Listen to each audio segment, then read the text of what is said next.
पीर जो ॻोठु पुलिस तां पीर ग़फार शाह मां गिरफ़्तार कयल जवाबदार हुबदार जागीरानी जे वारसनि जो हथनि में पाक किताब खणी पुलिस ख़िलाफ़ पीर ग़फार शाह स्टॉप ते एहतिजाज।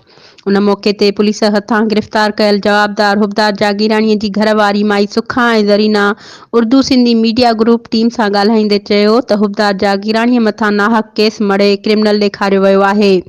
हुन चयो त पीर जो ॻोठु पुलिस काल्ह मुख़्तलिफ़ थाणनि जी पुलिस साण करे असांजे घर खे घेरे में आणे हुबदार जागीराणीअ खे गिरफ़्तार करे घर मां फुरलट कई ऐं औरतुनि ऐं ॿारनि ते तशदुद कयो। हुननि चयो त पुलिस असां खां ॻरी रिश्वत घुरी पर न ॾियण ते हुबदार जागीराणीअ खे ग़ाइब करे फुल फ्राई करण जूं पिणु धमकियूं ॾिनियूं आहिनि। हुननि IG Sindh, DIG Sukkur, SSP Khairpur ऐं ॿियनि वसवारनि सां मुतालबो कयो त हुबदार जागीराणीअ जी ज़िंदगीअ खे बचायो वञे। होॾांहुं पीर जो ॻोठु थाणे ते राब्तो करण ते पुलिस तफ़सील ॾियण खां लवाइण